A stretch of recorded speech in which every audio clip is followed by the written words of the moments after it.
Olá pessoal, tudo bem? Começando o terceiro episódio, João Negromonte, do DeusaCast, o podcast da plataforma Sechá, trazendo informação sobre tudo o que você precisa saber sobre a cannabis medicinal e o cânhamo industrial. E hoje com convidados ilustres para essa mesa, João Negromonte. Eu diria, Leandro, que para começar, o agro, ele é tech, ele é pop e ele é tudo. Ele combinou isso. Ele falou assim, eu vou abrir o programa falando isso.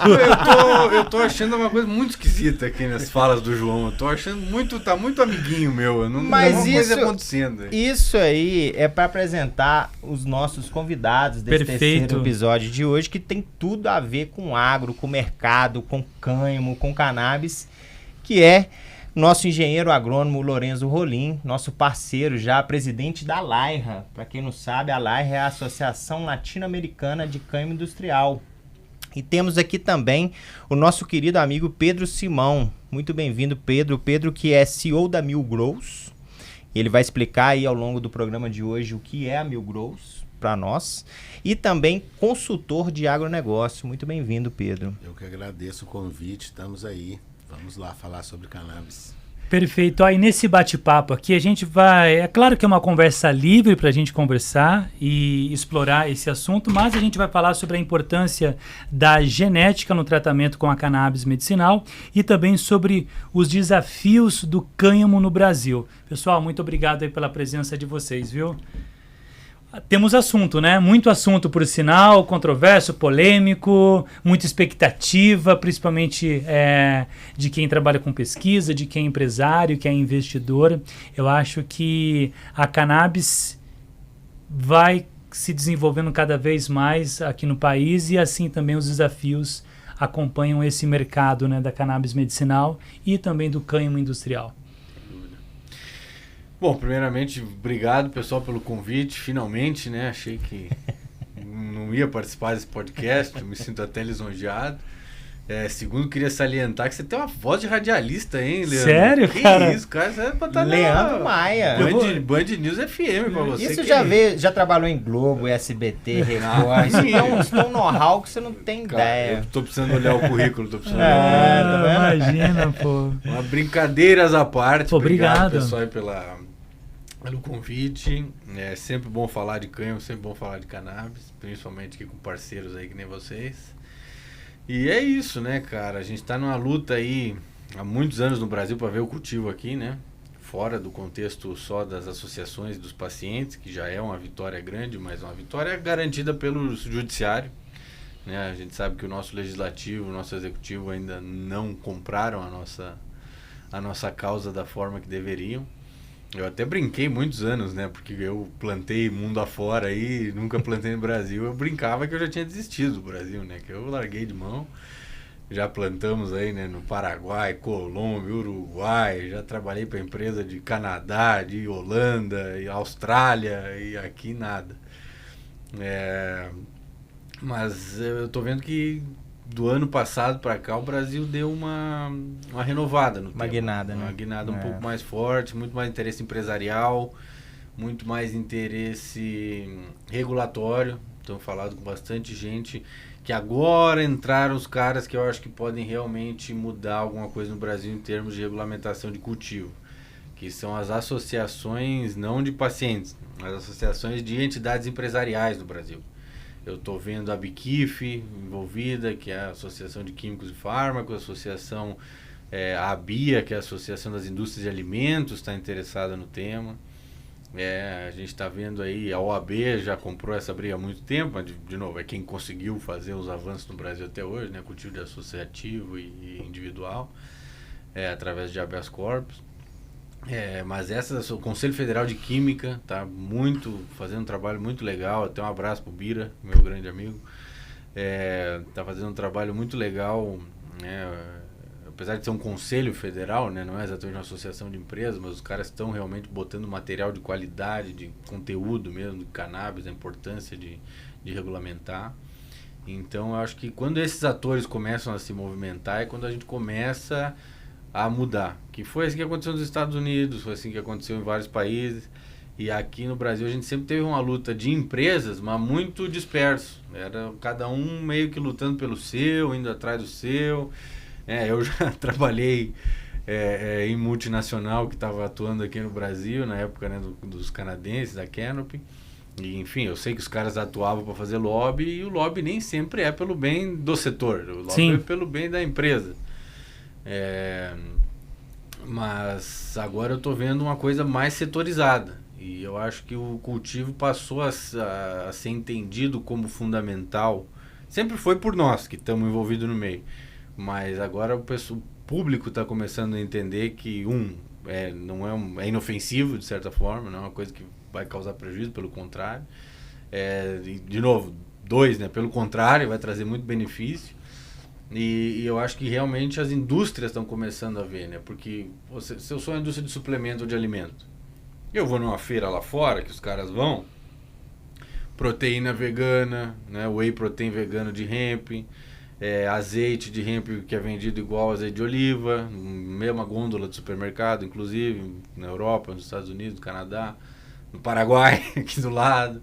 Isso é outra coisa, né? O Paraguai aqui do lado regulamentou os alimentos há uns 2 anos atrás. Você vai no supermercado hoje ali em Ciudad del Este ou até Assunción, você encontra produtos de cânhamo para alimentação. A Argentina, ano passado, abriu, e agora você vai para a Argentina, foi regulamentado os alimentos. Não sei se já está em supermercado, porque faz um tempo que eu não vou lá, eu fui a última vez em março do ano passado. Mas nós temos associados lá que já estão trabalhando para a produção de barra de cereal, já estão com projeto de... Uma coisa interessante que dá para fazer com cânhamo, que muita gente não sabe, manteiga de amendoim, sabe? Dá para fazer com semente de cânhamo, com uma manteiguinha. E é uma semente que tem alto teor de proteína, né, Lourenço? A semente do cânhamo é um comparativo muito bom de fazer com a soja, que a gente conhece bem aqui no Brasil. Ela é uma semente proteico-oleaginosa. O que quer dizer isso? Que ela tem proteína e que ela tem azeite, gordura, né? Então, se eu pegar aí a soja, ela tem uns 35%, às vezes 38% de proteína na semente da soja. A semente do cânhamo tem um pouquinho menos, proporcionalmente, tem uns 30%, 28%, dependendo da variedade. Mas a semente do cânhamo tem bastante azeite, tem bastante gordura. Então, azeites, né, como eu falei, é um produto muito usado lá fora. Por ser, esse azeite também pode ser usado para fazer biodiesel, embora eu ache um uso não muito inteligente, porque é um azeite muito nutritivo, então é bom para alimentação humana, alimentação animal. E várias outras aplicações de óleos em geral, vegetais. Então, você pegar isso como um recurso para a indústria de alimentos, indústria de suplementos, os caras da indústria estão começando a pensar, por que eu estou usando proteína de arroz, que não tem nenhuma vantagem, né? Soja, que é o que mais tem no Brasil, que é mais barato, você não pode usar nesses produtos por questões de mercado, né, mercadológico, que o público que consome isso não vai comer proteína de soja, porque já tem um certo preconceito com a soja transgênica, já tem um certo preconceito com várias outras questões. O milho, que é uma coisa que o Brasil produz muito, não tem um teor alto de proteína. Então, eles ficam meio sem opções do que usar. E se você tivesse uma indústria produzindo cânhamo aqui no Brasil, e a gente sabe que o nosso agro é mais do que competente o suficiente para produzir cânhamo em larga escala, você poderia estar desfrutando aí de um ingrediente novo na indústria de alimentos e suplementos, uma coisa fundamental para você desenvolver a indústria da maneira sustentável. Você falou sobre alguns países que possuem uma legislação que permite o uso alimentar das sementes de hemp, correto? De cânhamo. Rapidamente e precisamente, quais as diferenças entre o cânhamo e a cannabis? Esses países que você citou, é só de cânhamo ou de cannabis também é utilizada para alimentação? Posso fazer um ponto aqui rapidinho? Claro. Enquanto o Rolim prepara essa resposta aqui, segurar aqui a nossa audiência, tá? Por favor, passa essa caneca aqui, ó. A Smush, Smush, patrocinadora oficial do DeusaCast. Cadê o logo aqui, Vitor? Vitor, entendeu? Desconto, patrocinadora aqui do DeusaCast, Smush, nossa patrocinadora. Então, se você quiser também patrocinar o DeusaCast, temos cotas, você pode entrar em contato aí com a nossa direção e patrocinar também. Para quem não sabe, a Smush, patrocinadora oficial aqui do DeusaCast. Perfeitamente. E a Smush, para quem não sabe, explicando agora o que é a Smush, né? Trocar totalmente o assunto agora também. A Smush é um café, né, Lourenço? Que tem dois produtos, a gente tem dois produtos. A gente é uma marca de suplementos à base de cogumelos, que eu cogumelos mágicos. E a minha sócia e também companheira criamos.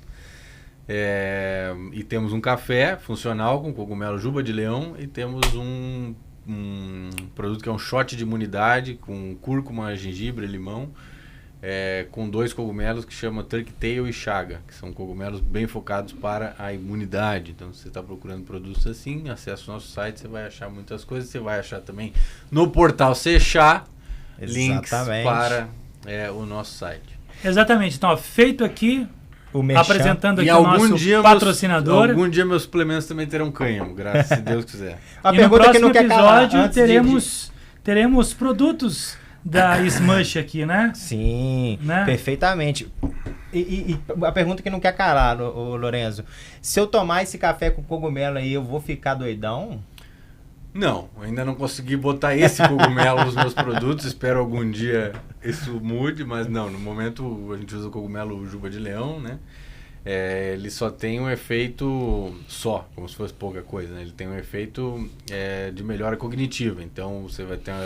Ele promove melhoria de foco, de atenção, você consegue se concentrar por mais tempo no trabalho, no estudo, mas ele não é psicoativo, então você pode tomar ele com segurança durante o seu dia que não vai ter nenhum problema. Tá vendo? Eu já fiz essa pergunta, Leandro, porque eu sabia que ela viria alguma hora. Perfeito. Não, e ele é pertinente pra gente voltar ao foco da entrevista, o foco do programa, mas não poderíamos deixar de falar do nosso patrocinador e voltando aqui com muito foco na entrevista, João, você tinha perguntado para o Lorenzo sobre os países que estão se destacando na regulamentação do cânhamo. E a diferença entre o cânhamo e a cannabis. Essa semente de cannabis também pode servir para esse uso. Então, não existe diferença da espécie. Cânhamo e cannabis é a mesma coisa, é a mesma espécie, cannabis sativa. A questão principal é que a diferença, né, é uma coisa legislativa, regulatória, subjetiva. Nós, seres humanos, que criamos essa diferenciação. Então você tem o cânhamo, são plantas que produzem níveis de THC inferiores a uma porcentagem determinada, porque nem isso é igual para todo mundo, né? O entendimento maior da ONU, da União Europeia, dos Estados Unidos é 0,3% de THC em peso seco da planta. Essa definição muda, por exemplo, se você pegar a Suíça, que é um país que não está na União Europeia, pegar Uruguai, Colômbia, Paraguai, todos eles estão trabalhando já com níveis de 1% de THC. E o Paraguai, por exemplo, quando começou com 0,5% de THC, totalmente arbitrário. E definido pela legislação do país. E nós, países tropicais, nós temos que ter um pouco mais de folga nesse nível de THC quando você tem esse tipo de regulamentação, porque nós, de novo, somos países tropicais, nós temos condições de calor, de chuva, que são estresses que a planta passa, que muitas vezes passa o teor de THC, porque ele é uma molécula que a planta produz em situações de maior estresse. Eu estou simplificando pra caramba, não me critiquem. Mas acontece. Então, no campo, né, se a gente adotar, por exemplo, uma regulamentação como os Estados Unidos tinha no início, se passava o nível de THC no campo, o fiscal do USDA vinha e mandava, passa o trator em cima, tem que jogar tudo fora. O lote inteiro era invalidado. Não havia remédio regulatório que você poderia aplicar. Você tinha que descartar completamente. E como a avaliação era feita, você tinha que chamar o fiscal do USDA 15 dias antes da colheita, a planta já estava mais madura. Então, se tinha passado por alguma situação de estresse e já estava em maturidade, obviamente o nível de THC estaria próximo do pico. E às vezes passava de 0,3, ia para 0,4, 0,5. De novo, você não vai ficar chapado falando na planta com 0,5% de THC, mas eles mandavam destruir. Hoje, os Estados Unidos, eles estão com um lobby muito forte para a não testagem. Eles não querem nem que exista um nível. Eles querem que, se eu estou declarando que é cânhamo, eu vou utilizar para grãos alimentícios ou para fibra, por que eu vou perder tempo e dinheiro testando? Por que o USDA vai ter que gastar dinheiro para mandar um técnico lá, sei lá eu da onde, para vir aqui no meu campo coletar a amostra, mandar essa amostra para não sei aonde e fazer esse teste?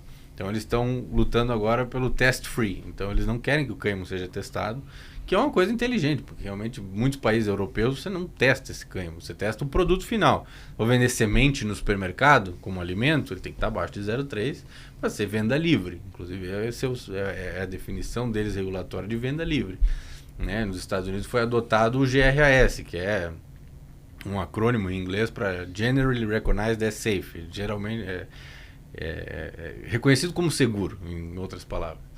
E para você entrar nessa categoria, você tem que passar por uma série de testes. Um deles é o teste de THC, também tem teste de pesticida, tem teste de fungos, tem teste de outras doenças. Se o seu alimento é seguro para alimentação humana, ele é venda livre. Eu posso vender ele no supermercado, no posto de gasolina, posso vender em qualquer lugar. E essa é a definição assim, mais correta do que eu acredito para o mercado funcionar, mas, né, respondendo a sua pergunta, a definição de cânhamo é mais regulatória relativa ao nível de THC das plantas, mas a espécie é a mesma espécie. Então, se você me perguntar, semente de cannabis é usado para alimentação? O cânhamo é cannabis, né? Mas lá fora, e lá fora, antigamente a gente se referia lá fora Estados Unidos, né? Hoje em dia lá fora é a Argentina, o Paraguai, o Chile, a Colômbia, todos esses países, se você for, os produtos de cânhamo são vendidos livremente como alimento. Então, se você pegar aí, talvez não em grandes redes de supermercado nesse país, porque, né, o supply ainda é pequeno, você não tem marcas muito conhecidas, as marcas canadenses dificilmente descem para cá, americanas. Estão interessados agora no Brasil, porque o Brasil pode abrir, mas nesses países menores o mercado é muito pequeno, então você não tem tanta variabilidade de produtos. Se você for para os Estados Unidos, você encontra de tudo, você encontra farinha, você encontra produto de whey protein, só que de vegano, né, com farinha de hemp. Todos os tipos de azeite, você encontra semente coberta de chocolate, você encontra barrinha de cereal, tudo que é possível, granola de hemp, tem uma muito boa, inclusive, no Canadá, da Hemp enfim. Uma variedade grande, né? Coisas que a nossa indústria está deixando de fazer por falta de um ingrediente. É tão simples quanto isso, porque nós somos signatários de um tratado da ONU de drogas. Em 1964, o Brasil se tornou signatário desse negócio, assim como todos os países do mundo. E esse tratado sempre foi muito específico ao tratar do cânhamo alimento. Ele tem uma cláusula muito clara que fala que cânhamo para usos alimentares não é proibido, nunca foi proibido, mas que cabe a cada país fazer a sua própria regulamentação.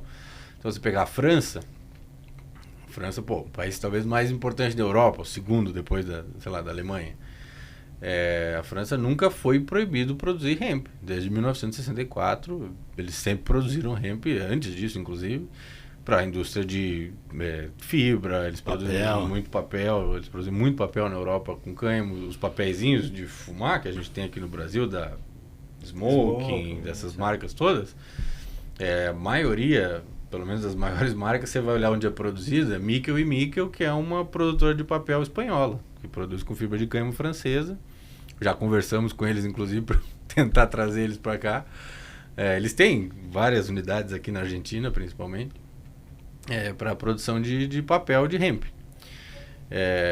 Se você pegar a indústria de sacarias, saco, realmente, antes do plástico ser muito utilizado, era quase tudo feito de cânhamo.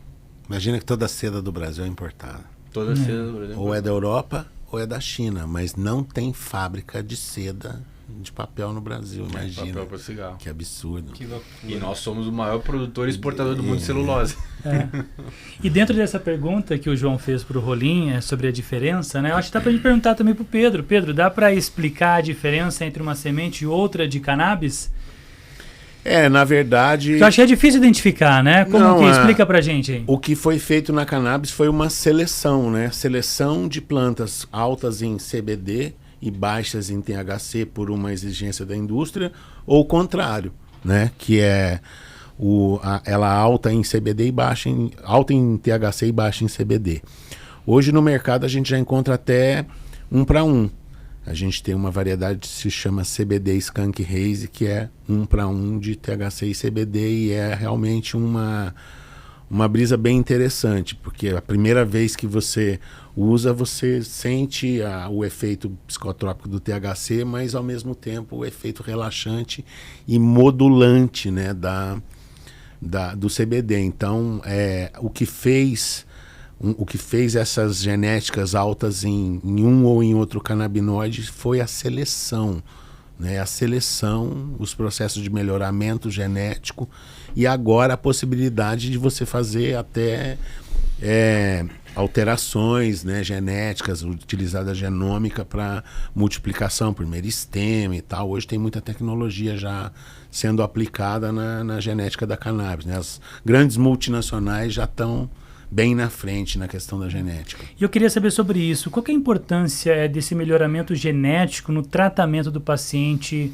que utiliza a cannabis medicinal? Olha, eu diria que é a sintonia do tratamento, porque a grande maioria dos médicos, eles prescrevem THC ou CBD. Mas e quando é alguém que tem um HC e é um pai que vai cultivar para o filho, ele só sabe que tem que ser alto em CBD. Os médicos não sabem nem o nome comercial. Qual é o nome da variedade que é rica em CBD para eu poder comprar semente? Pergunta o pai. E os médicos não sabem. Então, é um desconhecimento muito grande. Então, hoje a gente vê um esforço da indústria farmacêutica em capacitar os médicos para poderem prescrever, mas ele não chega no detalhe. Hoje já tem prescrição de flor, mas ele não chega no detalhe de conseguir prescrever essa ou outra ou aquela variedade. E cada pessoa, isso é que é a maravilha da cannabis. Não tem, é difícil para a indústria padronizar. Porque eu respondo de uma maneira ao CBD e ao THC. E você, com sua genética, responde de outra maneira diferente. Inclusive, é possível você fazer no exame de DNA para identificar ali se você é mais sensível ao CBD, mais sensível ao THC, e o médico já te prescrever algo já bem direcionado. Então, é muito importante para o paciente, porque, vamos lá, às vezes você é um paciente que está utilizando o óleo ou a flor vaporizada por um motivo de ansiedade, mas você quer começar o dia com foco, trabalhando bem, com criatividade, e ter um relaxamento mais no final do dia. São flores diferentes, são plantas diferentes que vão te dar esse efeito. Então a gente acredita que à medida que for popularizando o conhecimento das pessoas do que é uma sativa, o que é uma índica, a gente hoje em dia nem tá tão preocupado com níveis de THC ou se é índica ou sativa. Qual é o resultado dessa planta? É foco, é criatividade, é inspiração, é relaxamento. Então a gente procura encaixar e classificar as variedades assim para poder dar uma sintonia para o paciente exata dentro do dia a dia dele, ou o paciente que é uma criança que tem alguma síndrome, ou algum idoso que tem Alzheimer, ou você conseguir dar uma sintonia muito precisa no resultado dos canabinoides para esse paciente. Eu acho muito legal isso daí. Você conseguiria explicar para as pessoas a diferença dessas plantas, o que é uma índica, porque eu acho que é legal, porque assim, como ele estava comentando, né, João, as pessoas não têm esse conhecimento. Eu acho que o mais fascinante do universo da cannabis é essa variedade, como você falou, tem planta para foco, para criatividade, para relaxamento. Eu acho que é legal trazer essa explicação para as pessoas. Um dos exemplos mais inteligentes que eu já vi foi de você utilizar as raças caninas como exemplo. Há 20, 30 mil anos atrás, só existia o Canis lupus, né? Só existia uma espécie canina. O ser humano foi selecionando o cão. Aí apareceu o cão que era especialista em caçar pato, o cão que é especialista em resgatar pessoas na água, o cão que é especialista em guarda, cão de guarda, o outro que é pequenininho e é de companhia. Com a cannabis aconteceu a mesma coisa. O ser humano, então você imagina isso há quantos mil anos atrás, que por tentativa e erro, as pessoas, curandeiros, as pessoas que cultivavam perceberam, essa aqui é boa para ansiedade, essa aqui diminui a cólica menstrual, provavelmente eram cepas com CBD mais alto. Então, sem ter o conhecimento, sem fazer exame de laboratório, o ser humano foi separando. Então, você falou índica e sativa. A índica é originária do Himalaia, provavelmente do alto do Himalaia. São plantas mais baixas, com a folha mais larga, os buds mais densos, têm características de terpeno muito diferenciadas. A sativa, ela desenvolveu mais em áreas um pouco mais baixas, então ela consegue administrar melhor a umidade, a folha dela é mais fininha, então se chover ela não acumula tanto. Cada planta foi se adaptando. Mais cedo a gente estava conversando em off, você falou mutação. Eu nem diria mutação, mas é uma adaptação que a planta teve. Que a mutação genética ela é um negócio um pouco mais lento. A cannabis ela é muito adaptada. Eu te falo, eu tive a oportunidade no meu trabalho de participar de mais de 200 eventos em 23 países. E todos os países têm cannabis. E cada cannabis com a sua característica. Você falou da Colômbia, Austrália. Também tive a oportunidade de morar no Paraguai, na Colômbia, na Austrália. E cada país tem as suas variedades, as suas... E é uma das únicas espécies que realmente, naturalmente, o ser humano levou para todos os climas, biomas, latitudes possíveis.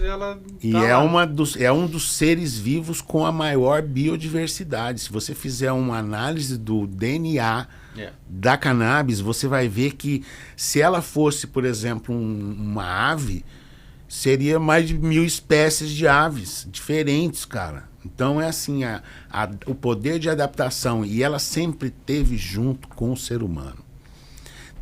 Imagina o timeline da cannabis, de milhares de anos. Durante um pequeno espaço de tempo, as pessoas estão considerando isso aqui como ilegal, mas a grande maioria do tempo a gente vê ali o símbolo, né, do programa. É desde o Egito Antigo, que é uma medicina que é utilizada e que agora a gente tem que considerar isso algo ilegal. E assim, o Brasil vendo tudo, nós somos o último país da América do Sul com uma legislação tão atrasada. A gente viu lá, você vê na Colômbia, 1 hectare de cannabis gera 35 empregos diretos. Nós estamos falando aqui só do benefício para paciente, nem falamos de bebida, né? E a gente estava falando de comida e as bebidas com CBD, que lá nos Estados Unidos já tem. Né? Que olha, sinceramente, a indústria das bebidas e alimentícia é um negócio tão, ou maior ou igual ao medicinal. E a linha PET medicinal, que a gente sabe, então... É uma quantidade de setores que pode ser beneficiado. Ela é altamente impactante na geração de empregos. E a gente tem que criar mesmo uma frente de luta para que isso possa ser permitido, porque não é possível que o Brasil continue com essa situação de atraso. Pedro, será que... assim, vou fazer uma suposição, claro. Devido a essa grande capacidade de gerar renda, de gerar emprego, de produzir diversos subprodutos como biodiesel, como área têxtil, alimentação, até construção civil e etc. Será que esse não seria o grande, digamos, a grande barreira para se regulamentar? Porque com certeza as pessoas, o ser humano ele quer criar um monopólio em torno disso, né? Ou esse não é o problema no seu ponto de vista? Não, eu acho que... a planta ser tão versátil assim... O que a gente tem que pensar é assim, o Brasil alimenta boa parte do mundo, né?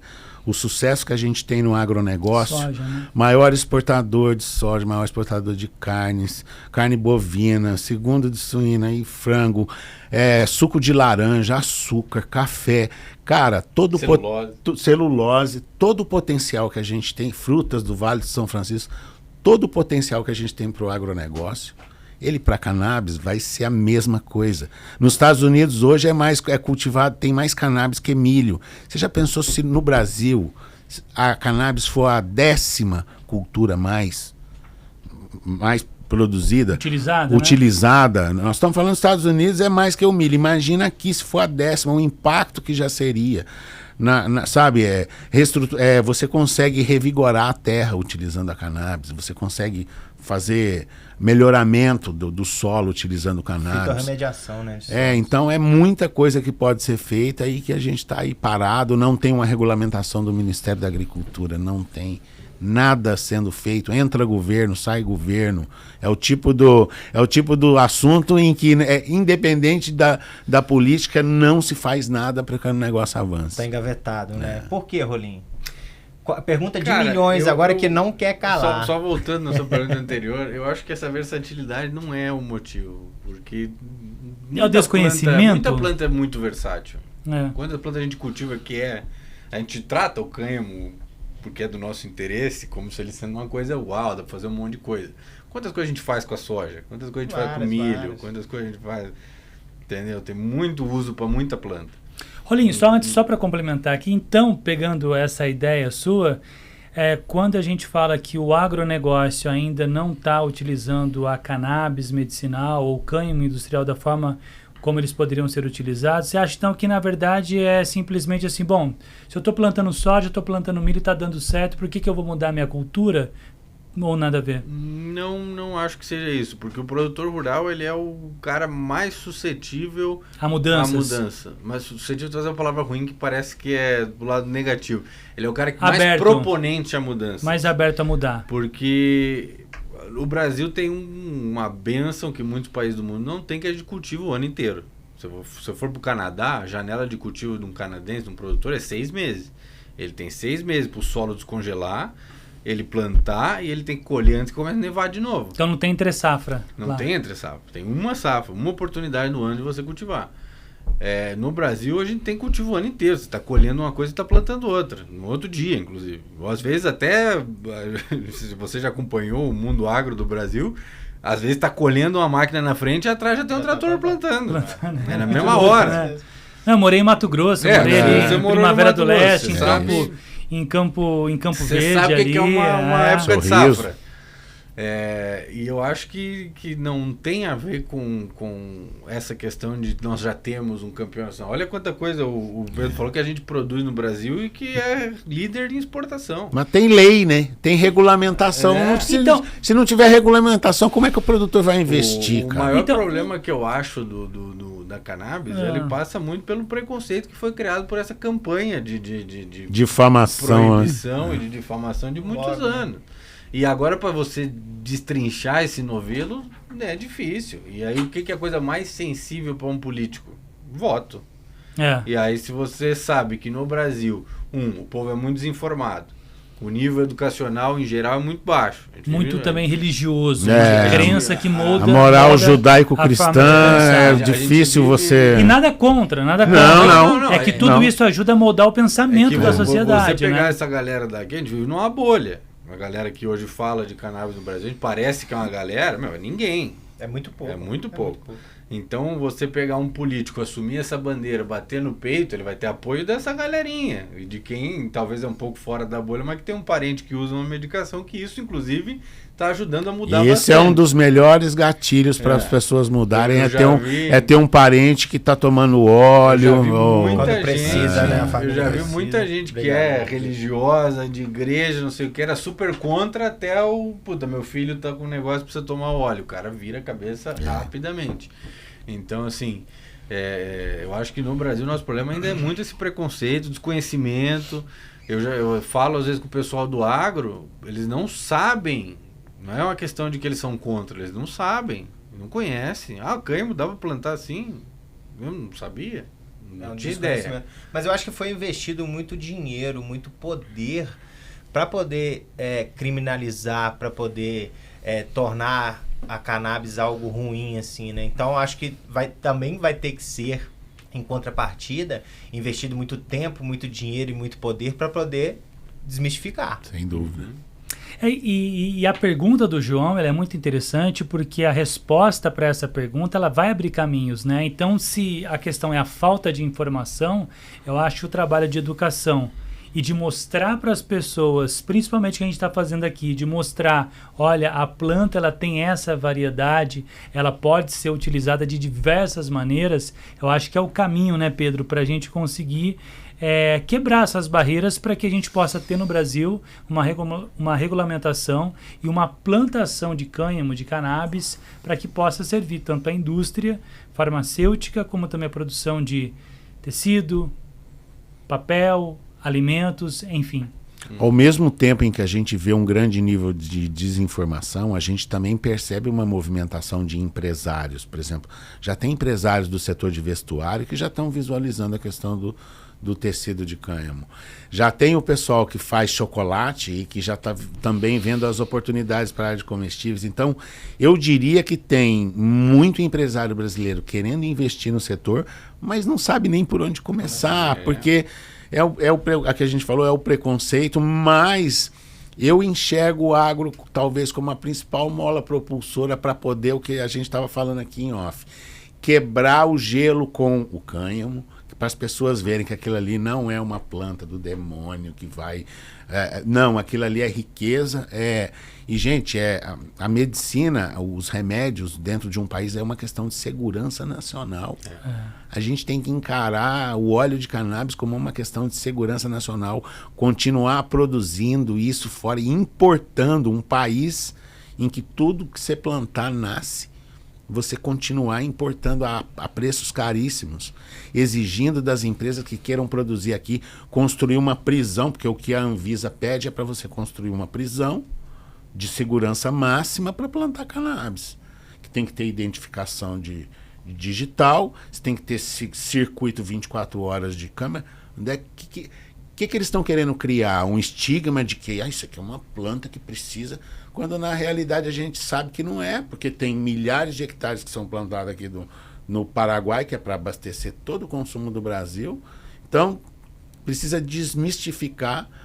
Eu acredito que é um trabalho diário, de educação, de mostrar para as pessoas o benefício. Então, escancarar o trabalho das associações. Ninguém sabe que existem associações no Brasil produzindo no peito. Tem mães que são transgressoras da lei para produzir o remédio para os seus filhos. Isso aí é muito...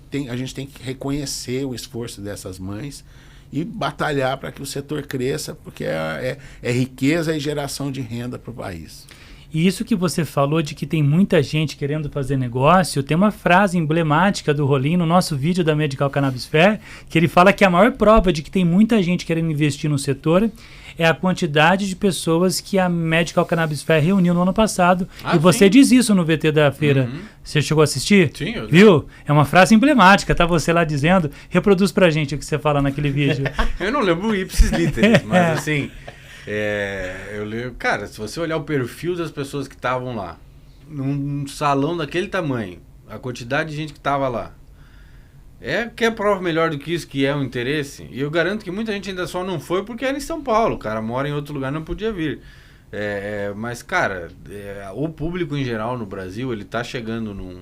Isso também muito, né, culpa disso daqui... Não culpa, mas benefício da nossa comunicação imediata hoje, das redes sociais e do conhecimento difundido, que é uma bênção e também é uma maldição, mas as pessoas estão vendo que foram mentidas muito, não é? E que receberam informações erradas. A maioria, se pegar a trajetória de vida de quem gosta de cannabis, chegou um momento que todo mundo parou e pensou, cara, mas não é possível. Frita neurônio. Mentiram pra mim. Essa é demais, né? Frita neurônio. Frita neurônio é demais. Uma substância que promove a neurogênese. Ela promove a recuperação dos neurônios. Eles fizeram o teste, pegaram os ratos jovens e ratos idosos e colocaram no labirinto. Também prova uma coisa, para jovem demais não faz bem. Então, os ratos jovens sob efeito do THC demoraram mais tempo do que o normal para encontrar a saída do labirinto. Só que os ratos idosos foi muito mais rápido do que os próprios jovens, porque o efeito da neurogênese teve um efeito positivo. Então, eu brinco que cannabis é droga para velho. Não, tem um texto muito bom do Stevens e tem o texto do Fabrício também. Também do Pamplona. Que eles acho que foi pra Vice ou pra alguma dessas revistas aí que ele fala, maconha é droga de velho. Maconha é coisa pra idoso. Coisa pra velho, uma coisa assim. Porque os benefícios são extremamente mais favoráveis para quem tá na terceira idade. Você já tá com declínio cognitivo, você já tá com diminuição de, enfim, massa cerebral, as coisas que acontecem. Isso é natural da gente ficar velho, a gente morre porque o nosso corpo começa a deteriorar. E a cannabis tem o poder de regenerar isso. Então... uma vez eu conversando com o Steven, né? O Steven Herring, para quem não conhece, ele é um neurocientista aí brasileiro.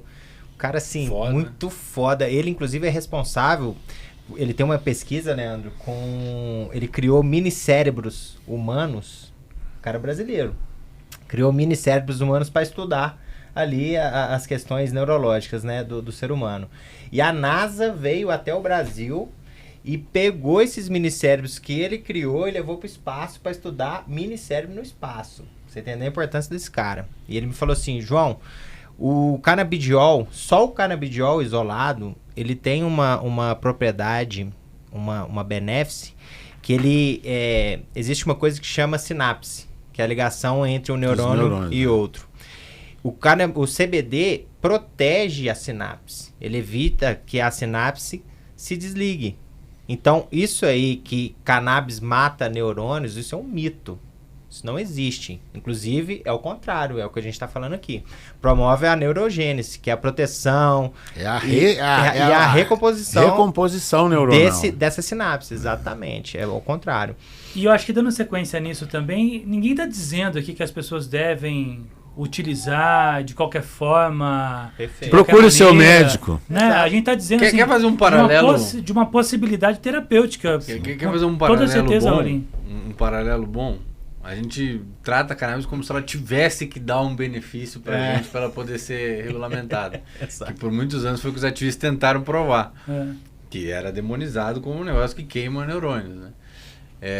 Mas e as tantas coisas que fazem mal pra gente, sabidamente, admitidamente... Açúcar, café... Açúcar, tabaco, álcool... Eu não tô fazendo propaganda para nenhum jovem de 16 anos encher a cara, mas a propaganda de cerveja tem uma mulher de biquíni. E aí eu não posso promover cannabis porque supostamente é uma coisa super ruim e que ninguém pode no Brasil nem fazer alimento disso, que lá fora é super comum. Eu não posso plantar para fazer roupa, eu não posso... Sabe, tem uma incoerência cognitiva nessa história que é maluco. Absurdo, né? Não, e é uma coisa assim tão interessante que o Rolim está falando, porque o Pedro disse o seguinte, tem planta que vai ajudar a melhorar o teu foco. Então você pode, de repente, fazer uma propaganda de cerveja que só promove ali para você diversão, curtição, que também não tem nada de errado, acho que faz parte do ser humano. Mas você falar de uma planta que pode ajudá-lo a melhorar o foco nos estudos, no trabalho, não pode. Cara, a cannabis é medicinal, ponto. A cannabis não muda o efeito dela de acordo com a moral do observador. Pelo amor de Deus, só existe cannabis medicinal. Se eu fizer o uso da aspirina num churrasco, eu estou fazendo o uso recreativo da aspirina? Não, né? Boa, Quer dizer que o lugar onde eu tô incomoda. Certas pessoas acham que se eu tiver num clube, numa praça, eu que tenho HC e posso. Se eu tiver numa praça fumando a minha flor, eu tô fazendo uso recreativo. Olha lá o cara, tá ali sentadão, de boa, tranquilão. Aquilo ali é uso recreativo. Não, é uso medicinal. Toda pessoa que usa cannabis, ela tem algum fundo medicinal que ela quer sanar. Ou é a ansiedade, ou é a fome, ou é para dormir, alguma coisa tem. Então é o que eu digo, a planta tá ali, a pessoa fumou, no meio do caminho a planta olha pro observador e fala assim, o que eu sou, medicinal ou eu sou recreativo? Adulto. Aí de acordo com a moral do observador fala, você agora é recreativo. Aí a planta sou recreativo. É assim? E isso é outra coisa que eu já discuti muito isso com o Emílio e com o pessoal lá do... Cara... E daí que é recreativo, sabe? Por que recreativo é errado? Incomoda. Nós somos a porra do país, do carnaval, do futebol, da festa. O ano no Brasil só começa em março, porque a gente fica 2 meses do ano fazendo putaria. Não, fumar maconha para uso recreativo, aí já é demais, aí já cruzamos uma linha. Não aqui. Pode, aí já passou dos limites. Fumado não é medicinal. Pode ser, para ser medicinal, não pode ser fumado. Tem que ser gotinha, senão não vale. Não faz o menor sentido. Você que está assistindo a gente, tem algum tipo de preconceito ou desconhecimento propriamente dito em relação a cannabis, o que esses dois aqui estão falando é essencial para quebrar qualquer tipo de preconceito, né? A fala do Pedro foi muito bem colocada, do Rolim também. Eu acho que é essencial para esse bate-papo, essas ideias que eles estão trazendo, João, porque assim... Não faz sentido, né, você ficar demonizando uma planta, que é uma planta. Se nasce da terra, é uma planta, né? João, vamos falar da Medical Cannabis Fair, dias 23, 24 e 25 de maio, no Expo Center Norte, em São Paulo. Os principais players do setor da cannabis estarão presentes nesse evento, que é essencial para levar conhecimento, informação. A Mil Grows, confirmadíssima também, na Medical Cannabis Fair. Esse evento maravilhoso, né, Leandro? Estamos aí na 3ª edição já. Graças a Deus tem dado muito certo. E cada ano que passa temos mais representantes do ecossistema da cannabis participando, temos mais empresas, mais pessoas interessadas no tema, temos também, em conjunto com a Medical Cannabis Fair, o Congresso Brasileiro da Cannabis Medicinal, que acontece nos mesmos dias, de 23, 24 e 25 de maio. Então, você que está aí nos assistindo, não perca a oportunidade de participar desses eventos. A entrada na feira é gratuita, basta se inscrever pelo www.medicalcannabisfair.com.br, e para participar do congresso, aí já tem um custo, mas basta acessar o www.congressocannabis.com.br e fazer a sua inscrição. Não perca a oportunidade de estar dentro desse ecossistema, que é um dos que mais cresce no Brasil e no mundo. Estamos aqui hoje com 2 representantes aqui, o Leandro até falou, o Pedro juntamente aí com a Mil Grows vai estar na feira desse ano, né, Pedro? Quais são aí as expectativas para essa feira? Então, a gente quer mostrar para o público os diferentes canabinoides que podem ser utilizados hoje no tratamento. Não é só THC, não é só CBD, você tem o CBG, você tem o THCV, que é um THC que não dá larica, ou dá bem menos larica, então para o uso para pacientes diabéticos, ou o cara é atleta, não quer depois de utilizar cannabis ter que comer meio pote de açaí, ele pode usar um THCV. Então a indústria está sempre lançando novidades. Nós conhecemos muito poucos canabinoides, essa aqui é a grande verdade. A gente fala de THC e CBD, mas tem uma infinidade de outros que não são explorados porque ainda não os podemos estudar, né?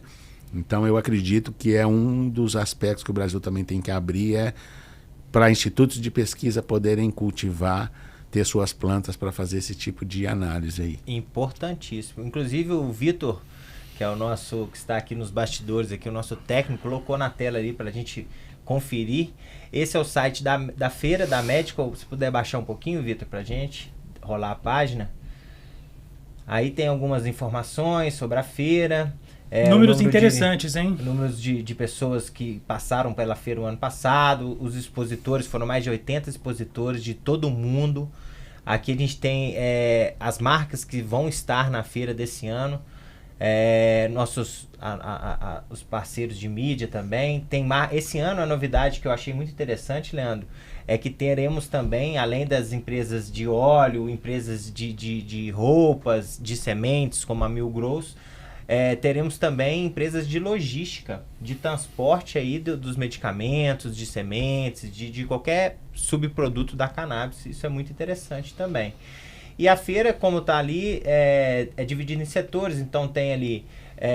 lembrando também, Leandro, que esse ano nós teremos um dia e um espaço reservado só para médicos conferirem e fazer a visitação dos estandes ali na feira, que foi uma carência que esses profissionais mostraram pra gente no último ano, que eles queriam conhecer mais, saber mais dos produtos, e como a feira estava muito cheia, eles não tiveram a oportunidade nem o tempo de fazer essa visitação com a eficácia necessária. Então, esse ano, a gente separa um dia especial só para profissionais médicos. Então, os médicos que têm interesse nesse mercado e querem saber mais... E vai ser no sábado, né? Feira, sábado. Exatamente, dia 24 de maio, esse dia especial. Perfeito. Apresentando aqui a Medical Cannabis Fair, o Vitor vai colocar para a gente agora o site do congresso para você ver rapidinho aqui. Então, para você participar, tem lá o link de acesso, só clicar em participar. Todas as informações, o Lorenzo Rolim faz parte do comitê científico do Congresso Brasileiro da Cannabis Medicinal. Os palestrantes que vão trazer informações vão ser selecionados por esse comitê científico, sempre com o foco de buscar o melhor, de trazer a informação mais completa, nomes que são referência no setor da cannabis medicinal, e os módulos que a gente vai ter esse ano: Vet Cannabis, Odonto Cannabis, Agrotech, Med Cannabis, Sistema do Canabinoide, Med Cannabis Especialidades e Business Cannabis. E aqui apresentando o comitê científico, Cíntia De Carlo, Eric Amazonas, Guilherme Del Monte, Lorenzo Rolim, presente com a gente aqui na mesa, Dr. Pedro Pierro, e volta aqui para a direita rapidinho. Rodrigo Mesquita, advogado também, participando desse comitê científico com o objetivo de fazer uma seleção dos melhores profissionais, melhores nomes, para levar a informação mais completa e precisa da cannabis medicinal. Feito aqui os nossos anúncios, vamos voltar para o bate-papo aqui, porque inclusive, tinha reunião temos ontem muita coisa para... Tinha reunião ontem do nosso comitê, eu dei cano, desculpa, Letícia, não pude participar. Seu Rolim. Mas é que eu consegui gravar um episódio do meu outro podcast que a pessoa confirmou de última hora e eu não pude participar, peço desculpa aí. Pessoal. Como chama o podcast? Estão é bem aceitas. legal. Na Trilha do Coelho. Na Inclusive, Trilha do Coelho. o Dr. Pedro Pierro, o último episódio é com ele, maravilhoso, vão lá para dar uma olhadinha que ele falou coisas bem interessantes. Pedro é demais, né? Doutor Pedro. Legal. Bom, vamos seguir com o nosso bate-papo aqui pra gente correr, o nosso horário tá acabando. Tem muita coisa para perguntar, a gente falou muito de mercado, falou sobre a questão do tratamento, né, da importância da genética no tratamento com cannabis medicinal. E agora eu queria entrar numa seara, João, queria que você me ajudasse nisso, para a gente falar sobre HC, sobre judicialização da cannabis medicinal no Brasil, essa questão que o médico prescreve para o paciente uma flor ou prescreve ali uma semente, mas ele não pode comprar essa semente aqui dentro do Brasil, ele tem que importar, e você vê, né, até uma incongruência, a gente tem um país aí com um potencial de cultivo gigantesco e você tem que importar a semente. E para a gente entrar nesse debate aqui agora, eu queria perguntar para você, o autocultivo da cannabis é algo simples? Não. Não é simples. Mas também não é algo em que, se você tendo o mínimo de dedicação, que você não consiga sucesso. Mas eu quero que você reproduza aquela frase que é muito boa, hein? Plantar é fácil, plantar difícil... Plantar cannabis não é difícil. Agora, colher uma flor de alta qualidade é muito difícil. Por quê? Porque são muitos fatores que interferem para que você consiga ter o sucesso de ter uma flor muito boa. Desde a nutrição, o tipo de vaso, o tipo de solo, se tem manejo de praga ou não. A genética que você está utilizando é impactante no nível e no teor de canabinoides que você vai ter. E eu vejo muitas pessoas que partem para o autocultivo, que o cara gasta 6 mil num setup para montar ali 1,5 metro quadrado, com o melhor LED, com melhor tenda, com melhor vaso. Aí na hora da genética o cara fala, agora eu vou comprar a semente mais barata, se bobear vou usar uma de prensado. Então, a mesma luz que você vai utilizar, a mesmo solo, a mesma mão de obra, o mesmo tempo que você vai gastar por uma genética ruim, é o que você vai usar para uma genética boa. E a diferença de ter um terpeno e uma flor com alto nível de THC, se você cumprir todos os requisitos agronômicos, vai estar na genética. Então é aí que talvez uma das coisas mais importantes do cultivo. Não tem como ter é uma engrenagem que não funciona se não tiver tudo equilibrado, mas a genética eu diria que é um dos mais importantes e que é negligenciado. Então, por essa dificuldade do cara que até quem tem HC não poder comprar aqui no Brasil, você fica sujeito a, às vezes, comprar um estoque que está há muito tempo lá fora, que viaja de lá para cá dentro da van do correio, tomando sol de 40 graus, e aí chega aqui, aí vai no nasce, o cara ainda reclama. Então, é todo um mercado jogando contra quem quer buscar uma genética de qualidade, mas eu te diria que cada vez mais as feiras têm uma procura cada vez maior de gente. A maioria são novos cultivadores, tem uma geração. Eu te diria que a persona do cultivador hoje é homem, 35 anos, de 30 a 40 anos, é alguém que já tem algum certo poder aquisitivo. Mas eu diria que hoje quem quer cultivar cannabis legalmente tem todas as ferramentas para fazê-lo. Basta você procurar um bom advogado. Hoje o processo ele é feito de maneira muito séria. Você tem um agrônomo. Então, na verdade, quem recomenda a semente não é nem o médico, é o agrônomo que vai falar, olha, você vai precisar de 70, são 50 plantas, então você vai importar 70 sementes para ter as suas 50 plantas. Então, É todo um entorno que precisa ser capacitado, treinado, mas eu acredito que o autocultivo é uma boa alternativa para o cidadão que queira consumir cannabis num custo menor e, além de tudo, é uma terapia. Eu costumo brincar que fumar não vicia não, mas plantar, meu amigo, plantar é altamente viciante. Um hobby, né? Vira, depois que você começa a plantar, todo lugar que você vai... Outro dia um amigo meu me levou para ver o apartamento novo dele.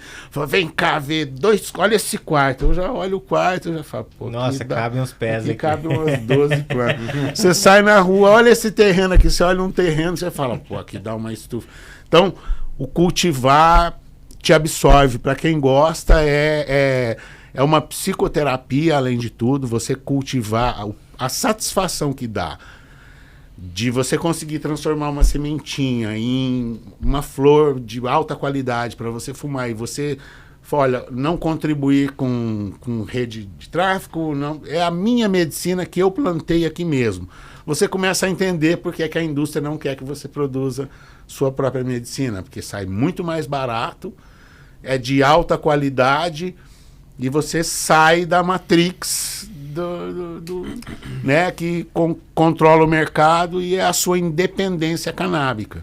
Só que eu acho que tem espaço para todo mundo também, né? Desde a indústria, porque tem muita gente que não quer plantar. Cara, ele prefere ir lá na farmácia e comprar o produto ali e tal. Mas, se você olhar os países que têm regulamentação de plantio, isso é muito claro. Você pega os Estados Unidos, o Canadá, que tem estados que você pode ter 20 plantas em casa. No Canadá, federalmente, você pode ter 8 plantas, se eu não me engano, ou 12.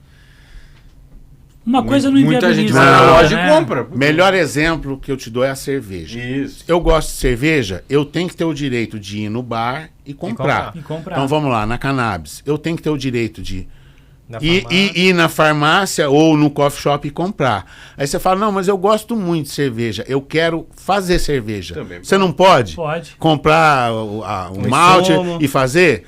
Beleza, a cannabis tem que ser a mesma coisa. Não, eu não quero comprar, eu quero fazer a minha cannabis. Também pode. Se você começar a fabricar cerveja e quiser vender, você não tem que abrir uma empresa? Sim. Então, tem que ter uma licença. Então, a mesma coisa. A cannabis é assim, não, eu gosto, quero plantar, mas se eu for vender, eu tenho que abrir uma empresa e me registrar. É a analogia perfeita, a cerveja de cannabis. É a mesma coisa, eu tenho que ter o direito de consumir do jeito que eu quiser, ou na rua, ou eu produzir, se eu quiser vender, eu tenho que ter o direito de montar minha empresa para vender. Inclusive, a licença que você precisa para vender cerveja é um registro do MAPA, que não se envolve na porra da cannabis. Eu tô falando muito palavrão, do Vitor depois você bota mas é que às vezes me irrita isso. Alô MAPA, eu tentei registrar a semente de cannabis, existe o Renascem, Registro Nacional de Sementes. Eu entrei no site e cliquei, lá tem alface, abobrinha, berinjela, couve, mas cannabis não tem. Então parece que o Ministério da Agricultura vive num mundo paralelo onde não existe cultivo de cannabis no Brasil e já existe legalizado. Quem tem HC pode plantar e não existe nenhum tipo de regulamentação, nem nada no sentido. Vocês veem alguma perspectiva desse cenário mudar? Porque o que eu vejo hoje é que o judiciário tem andado essa pauta da cannabis. Inclusive eu fiz uma matéria, se eu não me engano, hoje ou ontem, falando que o Ministério Público Federal ele fez um requerimento para o Superior Tribunal de Justiça, porque o Tribunal Regional da Terceira Região ele proibiu uma importação de sementes de cannabis para fins terapêuticos, alegando que o paciente estava fazendo tráfico. De flores? De sementes. Mas semente não tem princípio ativo, exatamente. Não tem como... Aí o Ministério Público falou isso aí pro Superior Tribunal.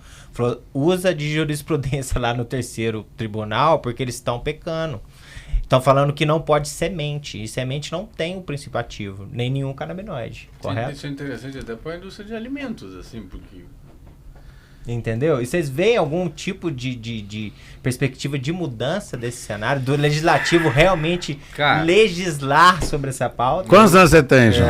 33. Eu tenho 52, eu não acredito. Você não acredita? Mas em algum momento eles vão só se for por pressão e desobediência civil, meu amigo. Então, mas a questão na cannabis vai ter que ser empresários e desobediência civil. Não vai ter outro jeito. Ou vai chegar um ponto que vai ter tanto HC e tanta associação que eles vão ficar meio vendidos. Ou vota ou vota. Mas eu sou mais concordo um pouco com você. Eu já passei, eu tô nessa desde 2015. Já passamos o governo Dilma, já passamos o governo Temer, já passamos o governo Bolsonaro, voltamos pro governo Lula agora. E nada. E eu não vejo muito apoio de nenhum desses. Nem do lado PT esquerda, nem do lado Bolsonaro direita, que eu achei que o cara adorava o Trump, né? O Trump votou a Farm Bill, eu pensei, copia ele agora, vai! É o que você falou, a perda de voto, os políticos, eles pesam se aquilo ali, não me importa que tá morrendo gente sem o óleo e que crianças estejam tendo convulsão, eu tô preocupado se eu vou ter voto. Se eu vou então, ganhar, eu não acredito em político só vai atrapalhar. Ajudar, nada. Se eles não atrapalhassem, já estava muito bom, mas eu não acredito. Eles estão para atrapalhar. E você vê, nessa falta de regulamentação, ela acaba prejudicando de fato o mercado, porque você decidiu abrir a Mil Growth porque tomou muito golpe, né? Tentando comprar semente, né? E eu disse, bom, eu vou montar a minha empresa para oferecer semente de qualidade. Porque quando você também não tem uma regulamentação para permitir a atuação formal daquele mercado, você abre, de certa forma, uma brecha para informalidade e também para ilegalidade, onde você acaba tendo alguns problemas, que foi o caso que motivou a criação da empresa. Eu já cultivo há mais de 20 anos. Né? Eu tenho um HC para 50 plantas, já há 3 anos. E eu, no início, vocês imaginam 20, 22 anos atrás, o que era comprar de empresas de fora. Demorava 3 meses para chegar, quando chegava, quando não caía na aduana. Então era uma dificuldade muito grande, você perdendo dinheiro. Então há 4 anos atrás eu resolvi que esse era um segmento que, depois de trabalhar 20 anos no agronegócio, eu percebi a importância que a genética teria e como essa indústria vai ser gigante aqui no Brasil. Então a Mil Growth está judicializando. Eu estou doido para pagar imposto, doido para regulamentar. Até isso é isso. Eu tô né? doido para pagar imposto, tô doido para poder anunciar na Cato que eu tô contratando pessoas, mas a gente ainda tem que ficar aí, reféns trabalhando na zona cinzenta para poder permitir o acesso ao cultivador brasileiro à genética de qualidade. Isso é outra coisa, tem um estudo bom da Caia Mind, lá, aquela empresa do Brasil que faz estudos, de potencial de arrecadação da indústria da cannabis no Brasil e do Esse estudo é ótimo. Gente, em 4 anos, se fosse só isso já era para ser argumento mais do que isso. 360 mil empregos diretos. Por aí, milhões e milhões indiretos também. De arrecadação. Formais e informais. Lorenzo, qual o maior exportador de cânhamo do mundo? Depende de qual parte do cânhamo estamos falando. Mas de fibra é a China. A China é o maior produtor de... Nem é da fibra crua, né? Do produto final. A China exporta muito fio, muito tecido. É a base de cânhamo. Papel de cânhamo, eu não lembro se é a França ou a Espanha. Mas se for a Espanha, eles compram a fibra da França e produzem o papel na Espanha. Então, de qualquer forma... Mas eu queria que você falasse da China. Porque a China, Leandro, é um dos países mais conservadores do mundo. E, em contrapartida, é o maior exportador de fibra de cânhamo do mundo. Não, e não só isso. O cânhamo dentro da China, o uso alimentar dele é gigante. Eles comem cânhamo, é considerado um alimento normal lá. A indústria deles de aves... muita indústria de passarinho, gente que cria passarinho em casa, ou enfim, indústria de frango. O cânhamo é uma das bases alimentares deles lá, porque eles produzem muito mais do que milho, que é a nossa base da indústria alimentícia de animais aqui. E a indústria de cosméticos na China, que é enorme, coisa assim de centenas de bilhões de dólares por ano em cosméticos. As mulheres asiáticas usam muito cosmético. Japão e China, Coreia, é muito grande a indústria de cosmético. O cânhamo é gigante na indústria de cosmético. O azeite de cânhamo tem alto teor de ômega 3, ômega 6, vitamina E, que para a pele é fenomenal. compra azeite de cânhamo, se você tem uma doença de pele, às vezes só o azeite resolve. Só passa o azeite de cânhamo, como se fosse azeite de oliva na pele, passa assim. Uso top. Já resolve. Legal. Não precisa nem ser um produto. Um produto melhor ainda, mas um azeite cru já resolve. Pode ter a propriedade ali, né? Já resolve, porque é vitamina E. Vitamina E é reconstrutiva da pele, é fantástico. E então essa indústria lá é enorme, é gigante, eles usam muito dermocosmético. E de novo, uma coisa que no Brasil não pode, mas a L'Oréal tem shampoo de cânhamo, não lembro, essas marcas grandes de cosmético que vêm. Tem linhas lá fora que não podem vir pra cá. Sephora, não sei se é assim que fala, Sephora, L'Occitane, não sei, é meio francês. Os caras têm creme de cannabis, tem shampoo de cannabis, condicionador de cannabis. E são produtos que é isso aí, é uma linha que lá vende no supermercado, na gôndola, com a folhinha de cânhamo. Eu fui pra França no passado, tem na gôndola lá os produtinhos com a folhinha de hemp, L'Oréal Paris. E aqui no Brasil, nós estamos discutindo o uso da planta. Se é medicinal, se é recreativo, se faz bem ou não faz bem. Eu diria que o Brasil está no período paleolítico da cannabis. Enquanto o mundo inteiro está lá na frente, nós estamos aqui discutindo a asa esquerda do gafanhoto, se pode ou não pode. Se pode ou não pode, se é medicinal, se é medicinal ou não é, e o mundo inteiro está aí, e turismo canábico, e agroturismo. Eu gosto muito de ir para Amsterdã e a gente vai. E assim, eu já parei de contar quantas vezes eu fui lá. Mais de 40 vezes. Cara, eu amo aquilo ali, é muito bom, mas é impossível você não ir lá e falar assim, olha o Brasil, com as praias que tem. Eu falo cara, você imagina o Rio de Janeiro. Rio de Janeiro. Se tivesse dispensário e vou mais longe, se liberasse o cassino, não ia ter turismo no mundo.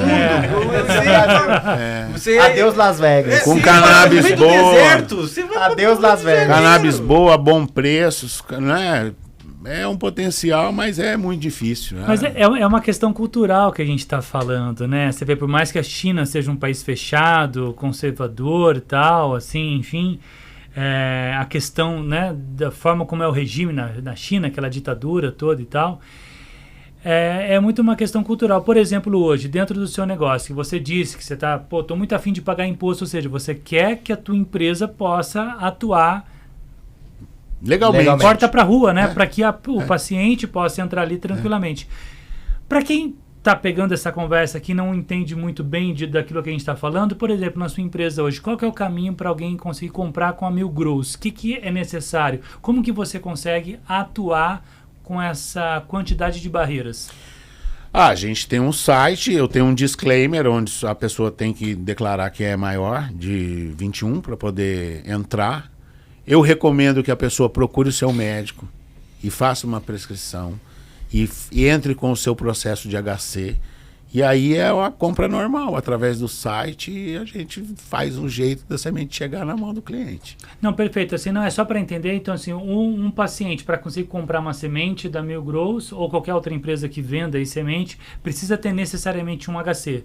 Não necessariamente. O ideal seria, mas não existe nada que regulamente nesse sentido. Entendi. Eu gostaria de ter algo que eu pudesse atender, mas não existe. Simplesmente não existe regulamentação. Você está num limbo ali? Eu estou na zona cinzenta. O STJ já tem uma manifestação de que a importação de pequenas quantidades de semente de cannabis não é crime. Então é em cima desse precedente que eu trabalho. Agora, o que é pequena quantidade? Não se define. Depende da cor da sua pele. Para uma associação, 100 sementes é pouco. Às vezes, para um paciente medicinal é muito. Então, não existe uma regulamentação dizendo o que é muito, o que é pouco. Se você quiser, você que é empresário e quer entrar nesse segmento, você precisa fazer isso e não existe. E o governo não pode negar a terceira lei da economia, que é a lei da demanda. Não tem como. E a partir do momento em que existe uma demanda, é obrigação. A obrigação não é minha criar leis. A obrigação minha é atender uma demanda comercial. Isso aí, como empresário, sempre que aparecer uma demanda comercial, sempre haverá um empresário querendo trabalhar. Então, a minha obrigação é permitir ao cultivador brasileiro acesso à genética de qualidade no melhor preço possível. O mesmo que acontece com o óleo, que tem o óleo importado de 2.500 na prateleira e tem o óleo de 400 da associação. O que eu quero fazer é que o cultivador brasileiro também não precise gastar muito dinheiro em comprar genética superior gringa, mas que ele possa comprar uma genética boa, produzida aqui de preferência, adaptada ao clima tropical, que essas genéticas que vêm de fora, nada é daqui. Então é igual você pegar um gringo da Finlândia e pôr ele na Amazônia. 40 graus, vai funcionar? Não vai. Ou no Rio de Janeiro, né, Rolinho? Então, temos Não vai voltar para a Finlândia. Então, o que a gente luta é por uma regulamentação. Como eu falei, a gente quer trabalhar dentro da lei, dentro das normas, mas o governo precisa se mexer nesse sentido, porque não pode partir de nós. Tem que ter uma regulamentação de quem tem a obrigação de fazer isso, que são as autoridades do Ministério da Agricultura e etc.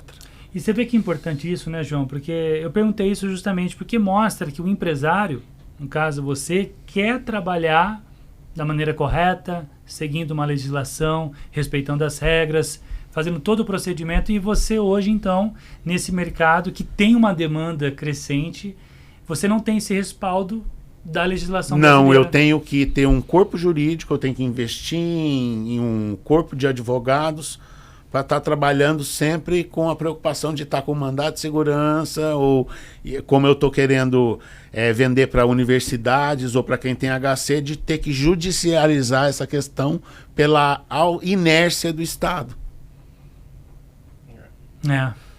É complicado, né, Leandro?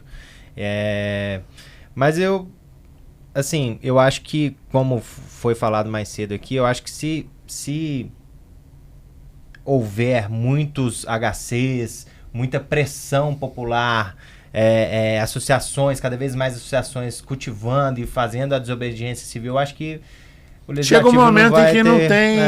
Na Holanda não é legal. O pessoal fala, na Holanda é legalizado. A Holanda não é legalizado. Só a frente do coffee shop é que é legalizado. Você pode entrar lá e comprar e eles te dão nota fiscal. Só que o dono do coffee shop... Não sabe de onde veio. O fundo, o governo não sabe de onde que entrou a cannabis dele. E o cara também tem que ter fornecedores ilegais. Então o fundo do coffee shop é ilegal, a porta da frente é. Então, e é engraçado que a lei holandesa fala isso, que o governo não... quase como se ele falasse, o governo faz que não vê. Lava suas mãos. Tipo, na lei dos coffee shops isso, o governo ignora que aquilo ali é errado, e como o produto chegar lá, o governo não quer saber, desde que o uso seja feito dentro do coffee shop. Por isso que turistas vai lá para fumar na rua, tem que tomar na cabeça mesmo, porque é para fumar dentro do coffee shop. Será que o Brasil chega nesse nível um dia? Olha, eu acredito no modelo da Espanha para o Brasil, porque a gente não pode achar que a questão da segurança para o coffee shop vai ser diferente. Aqui você imagina o pessoal sabendo que tem lá meio quilo de flor de R$80. Eu acredito no modelo espanhol, vai ser fechado, não vai ter letreiro, cannabis, não. Você vai chegar, vai tocar um interfone, oi... Sou o Pedro, sou sócio do clube, ou estou vindo com um sócio. Você entra, se identifica. Que é igual em Barcelona. Igual a Barcelona. Sou maior de idade, está aqui, carrega seu cartão, vai lá consumir. Você só consome aqui dentro. Não pode sair portando a flor de lá. Na prática, a gente sabe que todo mundo leva. Então o Brasil vai ser a mesma coisa. Mas eu não acredito em coffee shop de portas abertas no Brasil. Pela questão da segurança, eu acho que... É muito difícil rolar.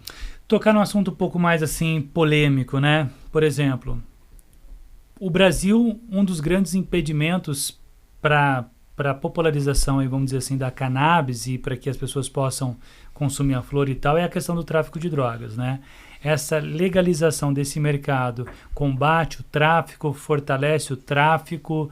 Não que eu tenha uma resposta objetiva sobre isso, mas eu queria ouvir de vocês aí essa relação, porque a proibição no Brasil, ela cai sempre na esfera, isso aqui fortalece o tráfico de drogas ou não, né? Principalmente da maconha.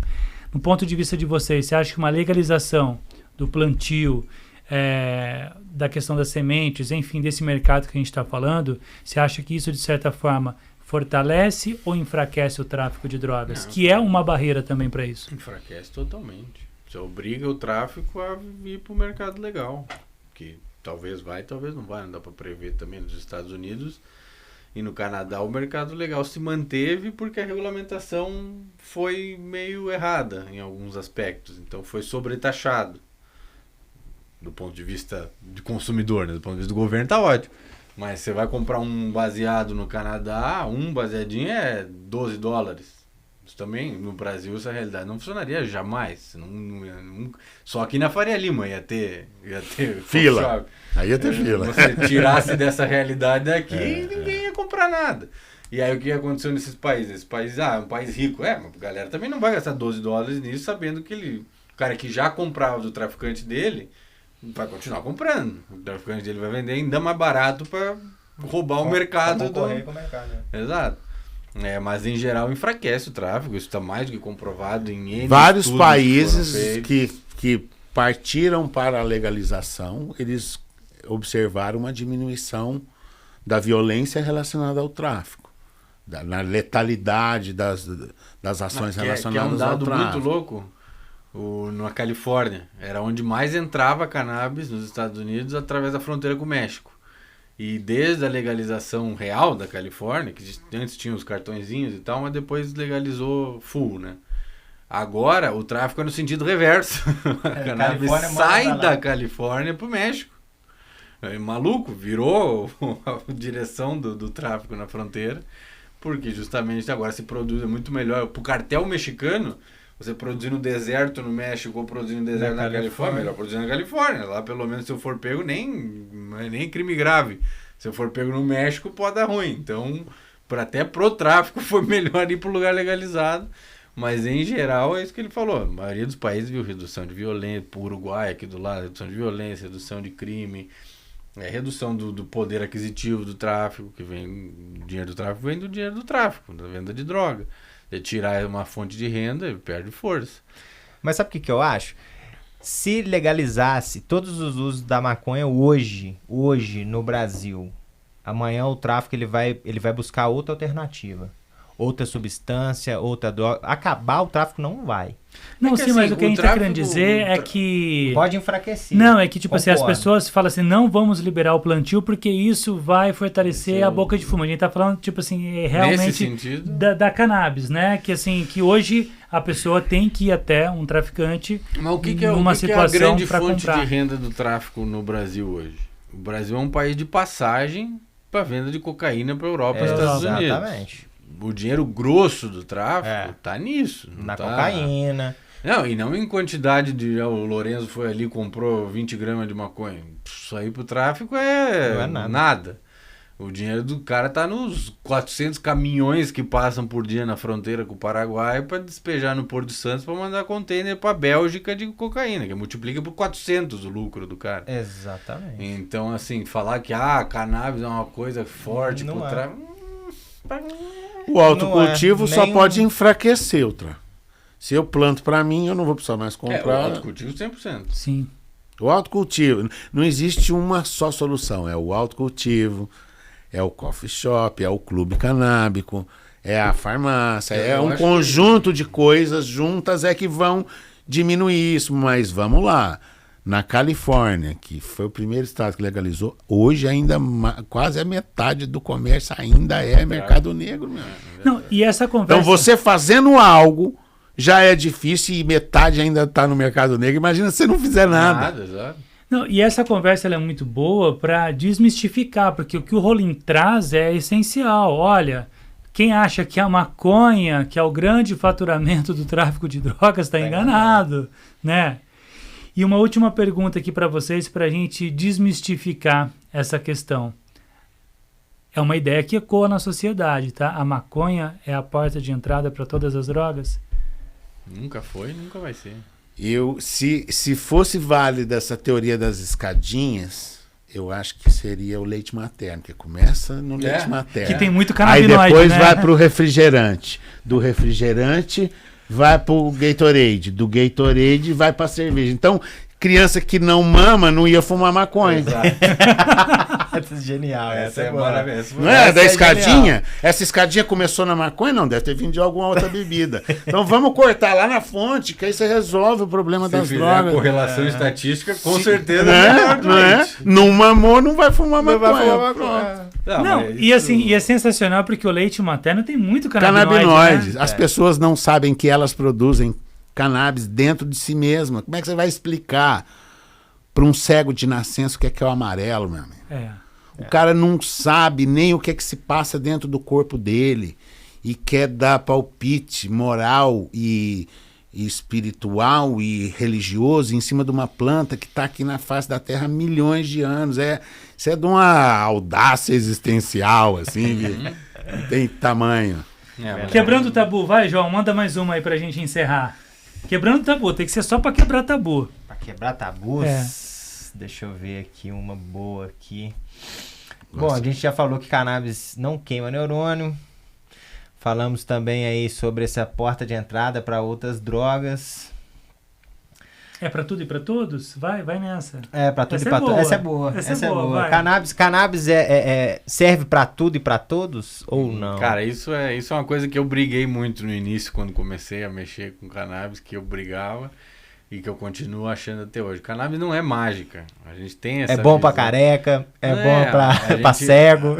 Eu brigava muito no começo, porque eu via muito pessoal do ativismo vendia essa imagem. Cannabis é uma coisa maravilhosa. Você faz 400 mil produtos com a planta. Tem mais de 80 mil estudos no PubMed. Qualquer coisa que você tiver, qualquer mal que você tiver, você cura com cannabis e não sei o que. E, cara, isso só prejudica o debate com a porra da planta. Tem muito uso? Tem. O eucalipto também tem muito. A soja tem uso pra caramba. Não é esse o ponto. Não é esse o ponto. Você toma paracetamol pra quantos sintomas? Pra dor de cabeça, pra dor no corpo, pra febre. Tem um monte de uso. Mas quer dizer que é bom pra tudo? Não é bom pra tudo e não é pra todos. Eu conheço gente que não consegue fumar cannabis. Talvez se tivesse procurado várias cepas diferentes, várias variedades, achava uma que funcionava. Mas eu conheço gente que já fumou várias e passa mal em todas. Mas tem muito entorno, né? Esse aspecto é um que a pessoa fala rapaz, eu fumei e passei muito mal. Aí eu quero saber, me conta como é que foi. Não, eu fui na boca pegar uma boca super perigosa. Começou errado. Aí eu trouxe pra casa, aí eu falei, você mora com quem? Não, eu moro com meus pais, mas eu fui lá pro fundo, escondidinho, assim, aí consegui apertar, aí eu fui, aí esperei meu pai e minha mãe dormir, aí eu fui lá e acendi, aí, cara, me deu uma paranoia. Falei, meu amigo, a sua paranoia já começou muito antes de você fumar. O seu entorno... Tem nada a ver com a cannabis. Então, se o seu entorno é um entorno de opressão, em que você acha que você é um ser humano do mal, porque você tá... claro que a sua experiência não vai ser prazerosa. Agora, se você estiver num lugar adequado, com as pessoas adequadas, se o médico te fez uma prescrição, se você vai estar com pessoa... Então, é outra coisa. Então, para mim, o entorno é muito importante. Mas aí eu vou trazer outra, então. Eu, obviamente, desde muito jovem, só entrei para trabalhar com cannabis, porque eu fumava cannabis, obviamente, né? Teu pai sabia? Sabia. Minha mãe, a nossa empregada descobriu, a Tereza. Foi caguetada, então. Ela trabalhou lá em casa desde que eu nasci. E trabalhou com a minha mãe até agora há pouco. E ela achou a minha caixinha com as minhas coisinhas e contou pra minha mãe, e a minha mãe me pegou no pulo. Mas não deu nada, porque na época eu já tinha argumentos bons pra convencer minha mãe que não era nada. Mas enfim, eu era, acho que um usuário pesado seria a melhor definição, principalmente quando morei na Califórnia 1 ano, aí degringolou pra um lado pior ainda. Recentemente, nos últimos 3, 4 anos, eu perdi o tesão total. Não consigo mais usar cannabis, só em quantidades pequenas, de vez em quando. Comecei a misturar mais com tabaco, para dar uma aguada mais ainda, para não ficar muito forte. E se eu fumo uma coisa muito pesada, como eu era acostumado, eu fui para Califórnia na época que estava começando o Deb, que tinha o foguinho lá, e você fazia com os óleos de 92% THC, eu era viciado naquilo. Desculpa, viciado, talvez não é a melhor palavra, mas eu gostava muito daquilo. E hoje em dia, se eu fumo uma coisa alta em THC, eu fico fora da casa, eu apago, eu tenho que cair no sofá e fico ali comigo mesmo, não consigo ficar funcional. E hoje o meu consumo é muito baixo. Não, assim, eu compro a cada, sei lá, às vezes eu até esqueço que eu não tenho mais. Tipo, eu vou procurar um negócio em casa, puta, acabou, nem vi. Então, assim, às vezes você perde ao longo da vida pelo seu momento que você está vivendo. Não sei, de repente daqui uns 2, 3 anos você volte a ter gosto, mas... que você tá jovem, deixa você ficar um pouquinho mais velho. É droga pra velho. É droga pra velho. Eu pulei uma etapa da vida. Eu comecei muito jovem, agora é só quando eu fizer. Depois dos 40 eu volto. O Mechula faz esse teste, né? Lá na década de 60, quando ele começa. Rafael Mechula, né? O pesquisador, quando ele começa a pesquisar aí a cannabis, ele isola uma quantidade de THC e pede para a esposa dele fazer um bolo de chocolate com THC. E ele serve os convidados de um encontro que ele faz na casa dele com esse bolo, sem falar para as pessoas que tinha o THC, para ele observar, fazer um estudo observacional de como essas pessoas reagiriam. E cada pessoa reagiu de um jeito. Isso é muito interessante. E ele pensou assim, então se cada pessoa reage de um jeito, é porque cada organismo é de um jeito. E isso que o João está falando é importante, pegando aí essa experiência do Rolim, né, Pedro? Eu acho que você tem que respeitar o seu corpo.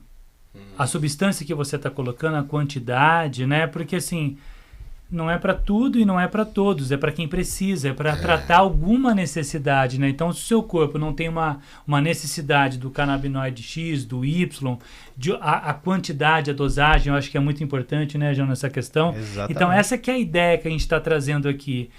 Não é simplesmente, olha, vai e faça isso ou deixe de fazer isso, mas acho que é você respeitar. Talvez hoje o teu organismo não tem mais essa necessidade. Como em algum momento você precisou e buscou, e você pode voltar a ter quando você ficar um pouquinho mais velho, tá muito novo ainda, né? Se Deus quiser, vai voltar.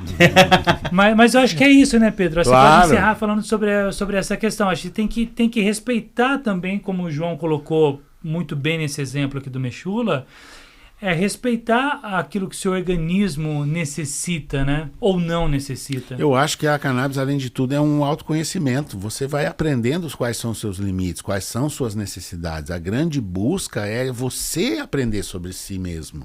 Eu acho que esse é que é o grande barato da cannabis. É a busca que você tem em se conhecer cada vez mais, melhorar a sua saúde através de práticas saudáveis. Eu acho que o estereótipo que eles querem criar da cannabis é completamente oposto do que é a realidade de quem usa.